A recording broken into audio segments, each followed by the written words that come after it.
Welcome to the Con Pod, a Star Trek convention podcast, a proud member of the Trek Geeks Podcast Network. Here is your host, Ron Roble. Greetings and welcome to the Con Pod, a Star Trek convention podcast, part of the Trek Geeks Podcast Network. As of our recording, we are currently 180 days away from the 57-year mission in Las Vegas. Today's episode is going to focus on cosplay.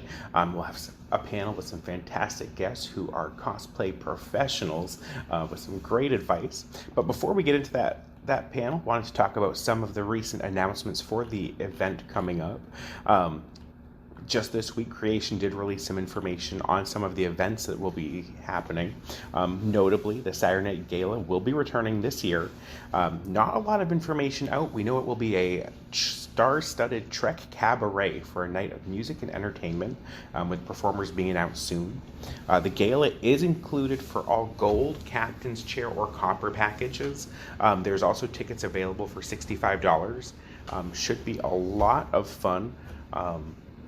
I don't know, in the past few years that I've gone, I've never seen a Trek cabaret, so definitely something different and worth seeing. They also announced a lot of science panels that will be coming up. One of the guests for the convention is Professor David Williams.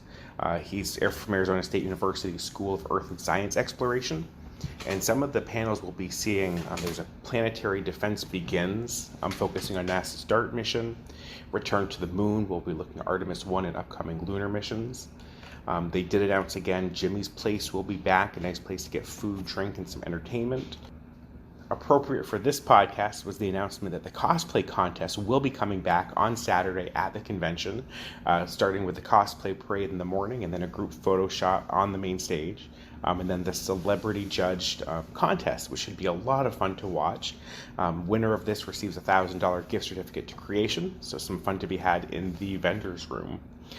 Guest announcements, we're at 27 guests right now, so that's going to continue to grow. Looks like we're going to have a lot of fun with this convention coming up, but without further ado, let's get into today's topic. Thank you. Today's episode, we are tackling one of the most popular topics when it comes to Star Trek conventions, and that is cosplay. And to join us, we have three very talented cosplayers, all of whom have a heck of a lot more experience than I do. So we're excited to welcome Liz back to the show. Liz, thank you so much for joining us today. Thank you for having me back. And we have Stephanie, a first-time appearance here on the Con Pod. Thank you for coming on board. I'm thrilled to be here. Thanks. And we have Kellan, the thrifty Trekkie. Very excited to have you as well. Thank you for joining us. Oh, my pleasure. It's going to be fun. Absolutely. So let's jump right into this topic because this is a really big topic. Stephanie, let's start with you and just kind of ask you, what is your Star Trek convention story? What got you joining conventions and what was your first cosplay? So I am currently in my second round of conventioning. I first went to Star Trek conventions as a teenager in Los Angeles in the early 1990s. So during the Next Generation era, when Next Generation was actually airing. But I didn't do any cosplay then. I didn't have, a lot of money. And then for me, Star Trek, like for so many others, became my pandemic comfort watch. So I got really, really into watching Star Trek again. Right before the pandemic hit, I'd watched it with my kids. I have a 13-year-old son and a 9-year-old daughter. My 9-year-old daughter is a huge Trekkie, and my 13-year-old son is a bigger Trekkie than he'll admit. He absolutely loves it. But my daughter goes to cons and cosplays. So we went to Vegas 2021. It was one of the first trips I did. It was the first time I got on a plane from after the pandemic, and it was just absolutely fun. And I did a cosplay for it and had a total blast. And now I'm completely hooked on going to Star Trek cons and doing cosplay. Love it. And I'm sorry, you said that was your first time doing cosplay was? Yeah, it was in 2021 for the Vegas convention. And I actually got on stage in the finals for the cosplay contest, which was completely unexpected. Love it. And what was that costume in the contest? So in my real life, I am a PhD entomologist, and I have a business where I do educational programs in the Bay Area about insects and spiders and other terrestrial arthropods. And I had longed to find an entomologist in Star Trek, and there's a brief one on Enterprise, But then I was rewatching Deep Space Nine, and there was Marta, who is a Bajoran Dabo girl who dates Jake Sisko. She ends up leaving the station and leaving Jake Sisko because she gets accepted to study entomology. And so I imagined her as a Starfleet officer in the future. So I'm a Starfleet astroentomologist, Marta. And that's been a character that I've had a lot of fun with. That's awesome. I love it. Love it, love it, love it. And Kellan, let's hear your convention story. What was your first convention and what got you into cosplay? My first Star Trek convention was SLV in 2014, and the first characters I cosplayed, I brought two with me. At that time, I had just watched through the original series and the movies, so my first cosplays were Dr. McCoy and Lieutenant Savick. And Liz, I know we've had you on board, but I don't know we've asked you, what was your first cosplay at your convention?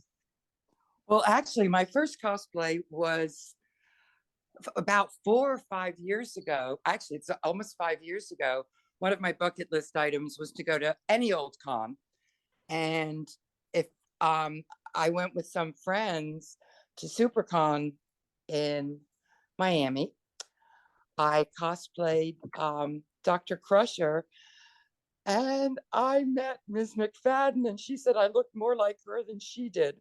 And I really, and then at the same time, I met the Delta Fleet, and the rest is history. So I do things with the Delta Fleet in Florida, and I also, the thing that made me, I was thinking about this the other day, and if there's a costume required, I'm there. And I've been like that my whole life. For many years, I had the most famous costume contest and costume party in the world. And I also danced for many years, and I'm back dancing again. And oh, good, more costumes to wear. What is so cool is that Kellan really helped get me through the pandemic, because again, I did so much social networking, and we started comparing notes on our cosplay, and some of my stuff is on Thrift Trek. And Stephanie and I met on the cruise. We were both cosplaying alternate Kira, but different costumes. And the rest is history. So cosplay has gotten me through the world. And now we're kind of living in the world normally again.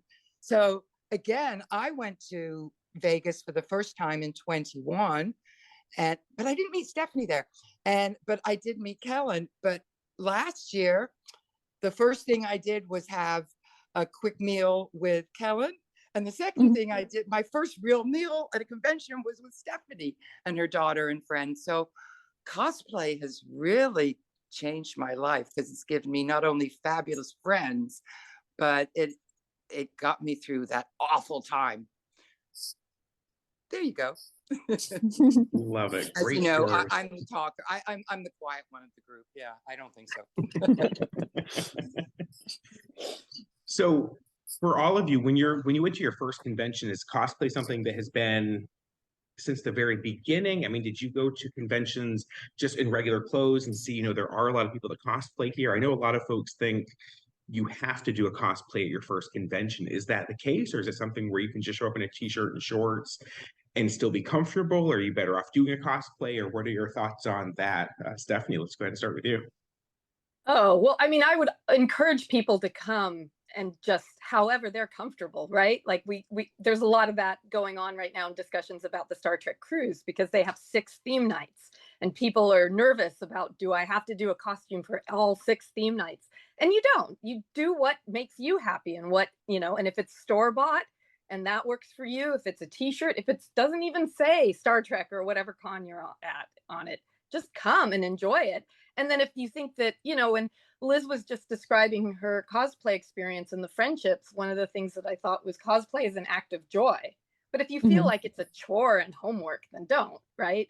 But like, none of us 3 feel like we have to do this. We just are compelled to do it, just like you're compelled to do anything else that you love, right? So if it's fun, do it. If it doesn't add to the fun and it stresses you out too much, you don't have to. Not everybody, find your way to enjoy it. The cons are very welcoming from my experience. I love that. It almost seems like something where I know obviously we have a podcast here called the Con Pod, always planning the next Star Trek convention. And it seems like planning out your cosplays is something that probably can start right after one convention and get ready into the next one. So, Kellan, tell me about your experience in planning out your cosplays. How many will you do at each convention? And, when do you start that planning process? You're exactly right. I tend to start planning for the next year, like while the current one is going on, or if I know that a certain actor is going to be there that I want to match or I really love their character, then I'll plan ahead to put something together. Also, since I thrift a lot of my pieces, I need that time to find suitable stuff to turn into the final costumes. So the more notice I have, usually the better. I love that. And Liz, we've seen a lot of new Trek, a lot of new shows. It's, we see a lot of deep dives. And Stephanie, you had this with the etymologist from Deep Space Nine. I think that's incredible. But Liz, do you see any of the new shows and see an episode and say, oh my gosh, I need to do that at the next convention? That's the perfect costume. Well, Kellan and I may already have something we've already made. You're going to see the president of Navarre, and you're going to see the president of the Federation. And Stephanie and I have been discussing what we will match. I mean, last year, again, because of the friendship, Stephanie invited me to join a group of people from California. And I live in Florida. And guess what? We ended up finalists. What a thrill. So I've been on stage. But yeah, definitely.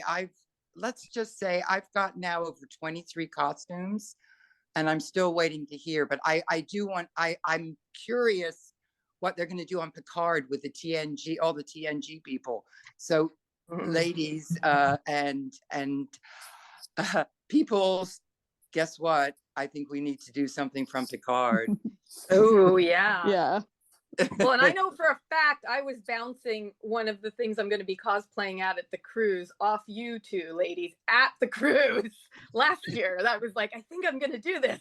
Yeah. And you were, giving me opinions and ideas and encouragement. So it definitely starts. You get these ideas, and I have a few that I haven't, actually done anything with yet. And then a few that have been, ideas for a long time that I'm working on. So it amazes me how quickly the cosplay community has jumped to do these new uniforms. I remember in 2019, Picard season 1 had just came on, and the Vegas convention was in August. The amount of people that had the Picard costumes that they had either ordered or custom made, it's incredible how quickly y'all can act and put stuff together. As somebody who's not very crafty or thrifty, it's very impressive. So having said that, I kind of want to go around the circle and ask everyone, what is one thing you wish you had known before you did your first cosplay that jumping into it, you said, yeah, probably could have done that differently, should have planned ahead?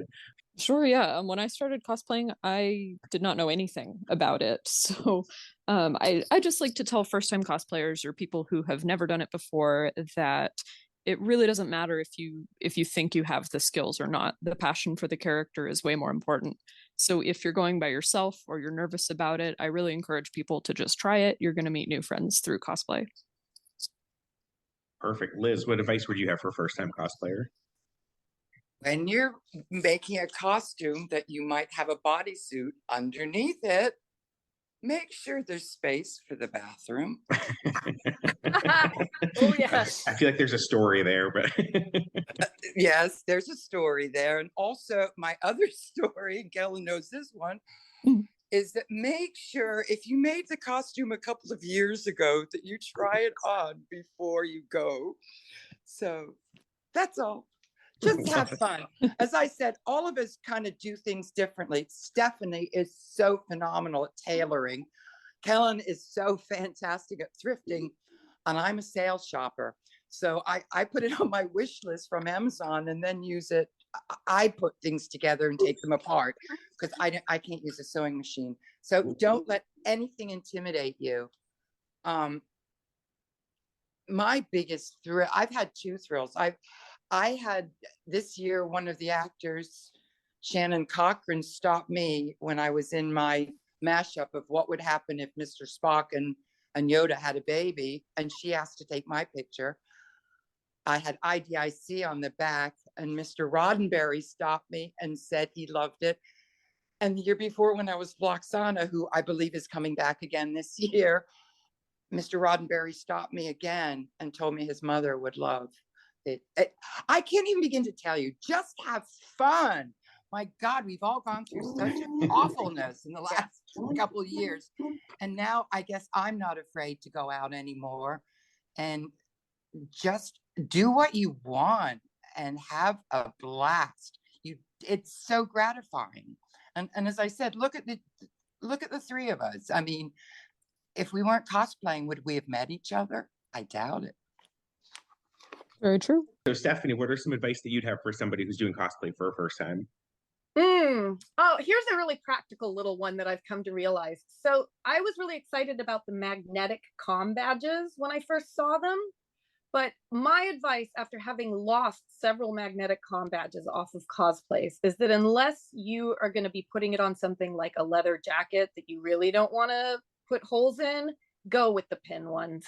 It's so easy to have things fall off when you're on a con floor, you know, and lose things like that. So I like the pin ones now for anything except the few leather jackets that I have that I like to cosplay with, and then I use the magnetic. But yeah, and just have fun. Like I like the point of the three of us being very different in our styles, and you know how we approach it. I think a lot of people get freaked out that you need to be an expert sewer and you need to do everything from scratch. And I also think I'd love to see, I do a lot of Star Trek fashion, and I'd love to see more just Trek bounding. Like you don't have to do a full like imitation cosplay. You can, you know, hint at a character with your outfit or your style. And I think that's also great. I think that there's so much more freedom in it.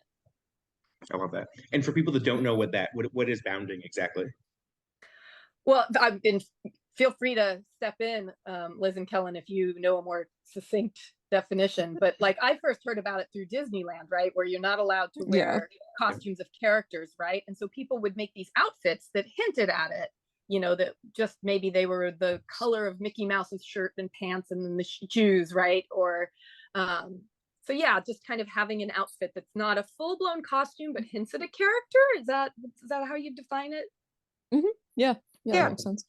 Perfect. Yeah. Perfect.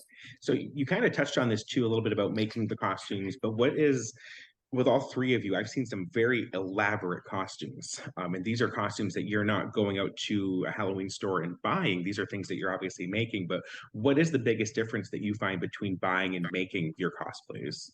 Liz, let's go ahead and start with you. Well, if I buy something, I have to add to it. So, I mean, my uniforms, like my Crusher and I have you know, from the standard old ones, those were fine. But I ended up doing Crusher because at the time I was working at Nordstrom and a jacket went on sale that looked just like her coat, and I was like, oh, that'll work. And I do both. I mean, as I said, I thrift some things and I take them apart and put them together. My Oksana took me over a year because I hand put beads on wire and did it when I was still working then.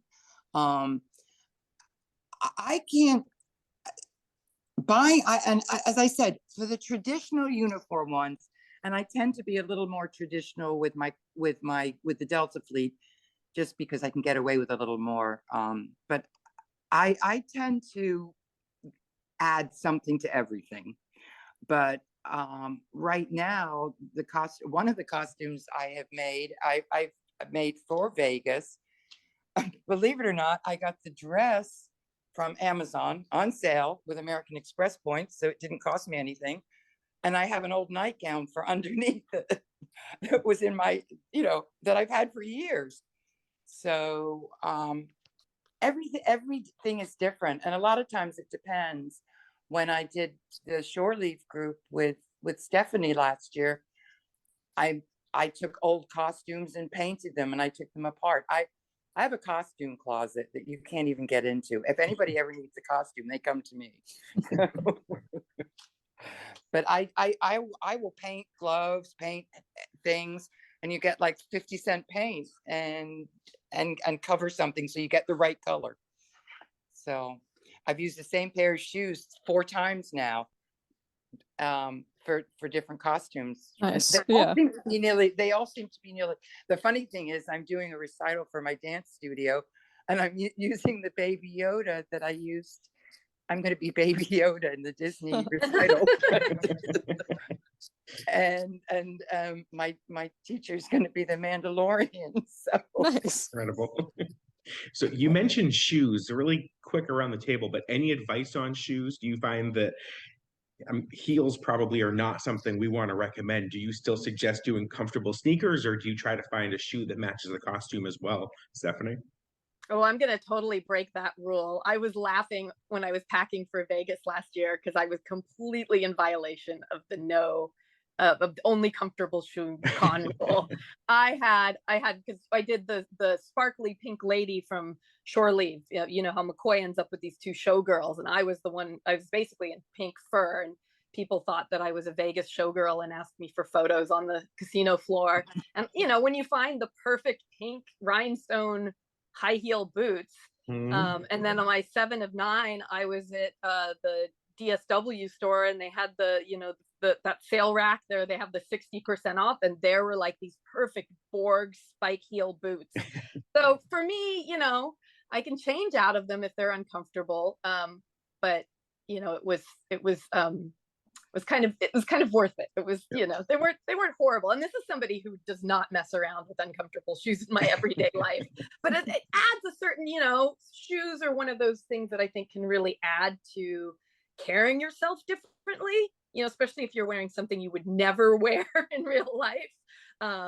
Or in everyday life. I guess I should say this is very much real life. Yeah.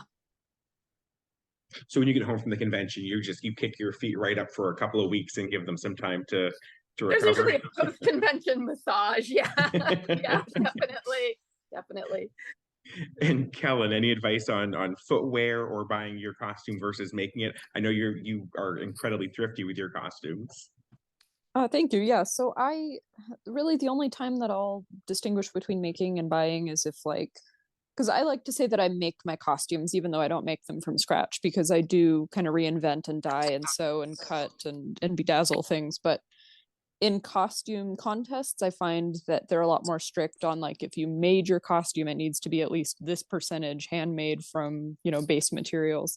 That's the only time I really see the distinction drawn. But otherwise, I do say that I make my costumes. As for footwear, I try to balance between comfort and looking vaguely like the character.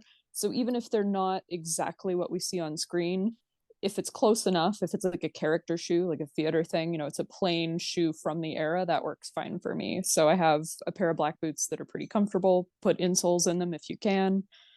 And those go for any of my uniform costumes. I don't worry about different boots per character most of the time. Love it. So I want a pair of Saru boots so bad, though. I have to say, I walked on my toes as a child, so I can be on my toes for a long time, and I really want some Saru boots. I actually had tried some on ages, long before Saru was even before Discovery or any of that. And I have a photo of me wearing them, and I look back at that photo, I'm like, why didn't I buy those? Because I had no idea, but I still kind of want some of those. Yeah. Love it. So Liz, you kind of touched on this. You mentioned your Dr. Crusher cosplay and Gates McFadden seeing that. Tell me a little more about that story, and then I'll ask Stephanie and Kellan tell a story about interaction you had with some of the talent who may have seen you in a cosplay representing them. Well, it was, I have two, that was really cool. And it was fun again on the cruise. Ms. Visitor saw Stephanie and I dancing and waved at both of us, because we were both the alternate Kiras. And oh my God, Chase Masterson. And she's like the most genuine, fabulous. I was dressed as Lita, and she was so excited. She asked the photographer to take a picture for her. So it really is really exciting to they're real people, I know, but they're like our heroes. So it's very exciting. As I said, my biggest thrill though ever was Rod Roddenberry telling me that his mother would have loved my Yeah. costume. Yeah. And then the other one, I don't know if I'll edit it, but when I got up to oh my gosh, I'm having a brain fart. Mark Alimo, Gul Dukat. I walked up as Loxana. He came out from behind the plexiglass, put his arms around me and said, "Oh my God, you look the poop." And I had been joking with friends, and I just looked at him. I said, "Oh, Mr. Alimo, I'm so sorry about the pandemic, because didn't you know we were supposed to have an affair?" And I walked away, and the whole place's jaws had dropped. And I've seen that photo. It looks like a prom photo. He's got his arms around her from behind. It's so great. So that's probably my favorite photo. But I'm, as I said, I've only been doing this for 4 years. So, at least with Star Trek, I shocked the dance studio at Christmas because I dressed as a 50s girl, because they were like, "Aren't you wearing Star Trek?" It's really, I'm retired, and it is just so much fun to have time to play again. Oh, yeah. And I am old, obviously. So I start out, I bring the good shoes, the shoes that match for the picture, and then I change into the comfortable ones. And I make shoes out of slippers too. Ooh, I like that. It's a good way to do it. Yeah. I paint them. Yeah. Say, nice thing with staying at the Rio too, you're indoors the whole time, so you don't need the outdoor shoes as long as they're comfy. Correct.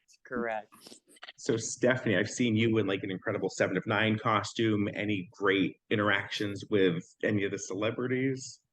Well, if you don't mind me shifting to telling a story about my daughter's cosplay experience, because I really felt that the way that the celebrities interacted with her when she started cosplaying, I mean, that was it. This was at the Chicago, at Mission Chicago last year, and that's what totally hooked her. Like, I forget it. I can't not bring her to a con. The only con I'll ever go to probably without her is the cruise, just because she's not old enough yet. But she did a Klingon cosplay. And she had a forehead prosthetic. She made her own little jacket. She made her own little mini batleth. And now she's on a mission, actually. She wants to have her batleth signed by actors at the con this year. But the photos I have with her and like Mary Chieffo doing these just absolutely great, like Klingon roars. And then the most touching moment was she did a photo op with Ken Mitchell, and raised her batleth, and one of his people came running after us and said that Ken had asked to have the photo printed for himself as well, and then gave her a framed photo. So my 9-year-old daughter's got she's got a little Trek wall in her room, and she's got a photo of her and Ken and a photo of her and Mary Chieffo, and she also did Naomi Wildman at that con and got a photo with Kate Mulgrew. So I mean, for her, that interaction, they just love it. And I've had similar, but of course, seeing a young kid getting so into Star Trek, that's such a great. They love that. They love seeing that. So, and I love those pictures too. It's so cool for her to have those memories to look back on. Oh yeah, I'm looking forward to her being my roommate as well as you, Stephanie. yeah, we're gonna be roommates in Vegas. So. It's always fun to see some of the celebrities that are, of a certain age, especially whenever they see young ones, especially in cosplay, their eyes just light right up, and it really absolutely such an incredible experience. We got in trouble because she was getting her photo with Walter Koenig, me and her in Vegas this last year, and they did the usual spiel about no conversation, just move it along. And we get done with the photo, and he leans right down and says, "And who are you? Do you like Star Trek? How old are you?" And he just starts talking her up. And then they said, "Move along." He started it. He's the one who started it, But it was so great, that look on his face to see. And she's a fan of the original series before everything else. That's her favorite show. So he loved it. That's awesome. And Kellan, any celebrity stories?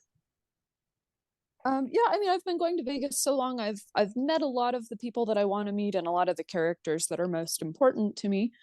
I have a couple non-Trek examples, but I'll keep them general. Over the last year, I kind of had the chance to cosplay for my inner child. So I had the opportunity to meet two different actors that were in media that I loved growing up. So when I had the chance to meet them, now that I'm a cosplayer, I was like, okay, well, I obviously have to be their character. And as I put these costumes together, it really allowed me to reflect on how these characters shape my life, like what parts of their story I've integrated into who I am as an adult. So putting the costumes together was really rewarding. And then meeting them both times was really incredible too. Even if, these people have seen their character cosplayed a million times, they haven't heard your story yet. So when you get to share with them, like, this is how I was raised, this is something that really had an impact on my life, I think it does mean a lot to them to hear that. And when they see that represented in the costume you created, it can be just such a cool experience. Which is why I always tell people, dress up as your favorite character, because if you have the chance to meet that person, it's going to be unforgettable. I love that. And even to that end, you'll see a lot of folks, I think there are some people who do cosplay who look the spitting image of some of these characters. And I mean, your profile picture on our Zoom right now is you as Major Kira, and my gosh, spitting image. But you also see people that do cosplays that are completely off the wall, that might not look anything like, but it's for them to have fun. And I think that's so important when it comes to this. One of the things that I've loved seeing is the gender bending of some of these characters as well, which is something that, the Trek community being as open and welcome as it is something that you'll see really well at these conventions. Have any of you had experiences with this? I did Captain Pike. I did Pike from Strange New Worlds Pike. I had very tall hair. And I had a lot of fun with that. I didn't realize how much fun I would have doing a gender bending costume until I did it. I have a friend who's a drag artist, and he came over and he helped me learn how to contour. He helped me, actually. I paid him some money to help me with all of the makeup. So he helped me come up with makeup looks, because I'm not great with makeup. And then he also showed me how to contour, and it was just so fun to have those cheekbones and the high Pike hair. And the taller the better with the Pike hair.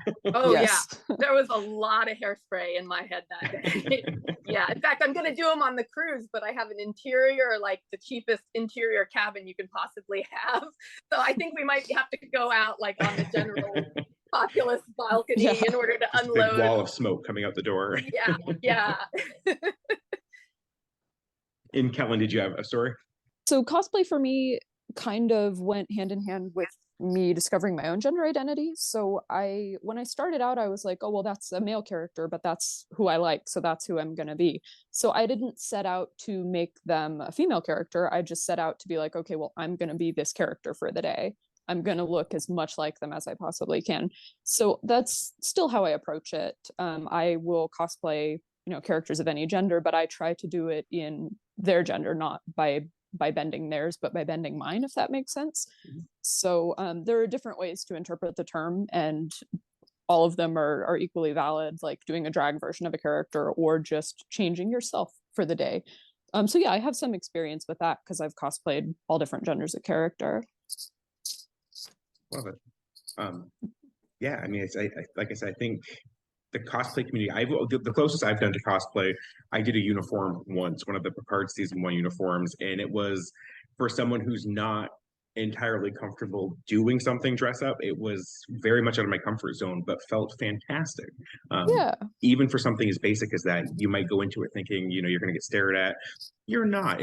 These conventions are so much fun that you can do whatever you want for cosplay. You can do t-shirt and shorts. You can be yourself. And just have fun with it. So I think that's so important. Kellan, one thing I did want to ask you is Thrifty Trekkie. Yes. Follow you on Instagram. What exactly is the Thrifty Trekkie, and how do you go about thrifting a lot of your cosplays? Sure. So the Thrifty Trekkie page came about after I had been cosplaying for a couple years because I didn't have any sewing skills still. And people would wonder, well, did you make that? Where did you get that? I want one like that. So I started just cataloging the processes that I used to modify pieces that I either bought new or secondhand. Since doing that, I've really tried to focus on just getting pieces secondhand. It's a way to, kind of limit the fast fashion industry's harm on the environment too. So that's pretty cool. But it's just a way to use things you already have or things that you can get pretty cheaply as a way to experiment and a way to explore different fandoms that you're involved in. I mostly cosplay Star Trek, but if there's a character I like and a cheap way for me to become them, that is so thrilling. So I try to encourage other people to feel that joy too. That's awesome. Love it. Thank you. Well, I would like to thank all three of you for joining us today. Before we finish, I'd like to go around one more time and just say if you have any final thoughts, and more importantly, how can people stay in touch with you on social media if they want to talk cosplay and Star Trek conventions? Liz, let's go ahead and start with you. I'm so excited what Star Trek has done for my life in the last 4 years, for so many crazy things that have happened, for the friendships that I've made through Star Trek, through you three. And I am so thrilled to be part of this generation. I'm Liz Garman Davies. I know I have the world's longest thing, but I'm also in charge of my high school reunion, which is why I'm not going on the cruise this year, because I've got that in October. But I just tell everybody, just enjoy yourself. To me, the biggest thrill is cosplaying and people stopping to take your picture. I always reward people. I always have candy with me. So if they ask to take my picture, they get candy from me. I'm going to start doing that. Yeah. Oh, wait, you guys, you haven't seen, I am now making my own candy. But unfortunately, the vegan gummy bears the texture's wrong. But that's my latest retired lady thing. But anyway, live long and prosper, everybody. Thank you so much. And Stephanie, any final words, and how can people stay in touch with you? So on my limited Instagram, I am at so many Beetles with 2 E's, because that was my specialty as an entomologist. And I'm trying to get better about putting more of my cosplay up there too. And then, for me, it's just, I had no idea the amount of joy. You know, at first I started rewatching Trek because it was comfort. I needed something that was positive to watch. My father had passed away right before the pandemic hit. And so for me, he was the person I watched Next Generation with when it was airing. And so it was part of the comfort was also that remembrance. I had no idea how much joy and fun I would get from it. Like I thought I tried the Vegas con, and then I rapidly became hooked. And it's just the people that I'm meeting from all over the world. I felt such a great sense of connection. And I just think it's such an amazing thing.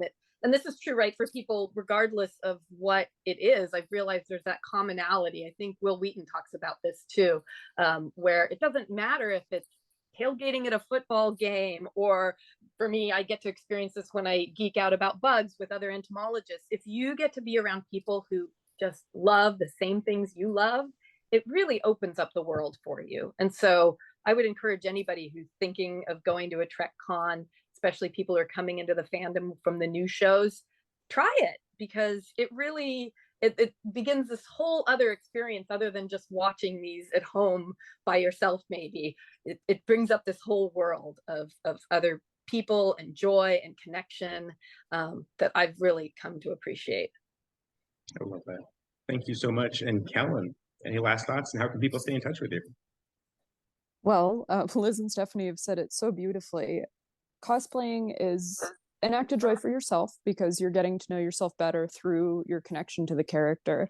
But then when you put that costume on and you go meet people at cons or events, or even just put it on at home and put some pictures on the internet, you are finding people who love that character too. So odds are you have something in common. You like the same show or movie. You have something there to talk about. You're going to get to know people really well, really quickly through becoming your favorite characters together. So I encourage people to do that. And if you want to follow me for thrifty advice, I am on Twitter at Thrifty Trekkie, and I'm on Facebook at Thrift Trek. Well, again, thank you so much for joining me this afternoon, and we will be in touch. Thank you Sounds so great. much. This was so fun. Before we depart, I'd also like to thank the guys over at 5 Year Mission for allowing us to use their intro music for this podcast. They were the house band at Mission Chicago, and more of their wonderful music can be found at 5yearmission.net.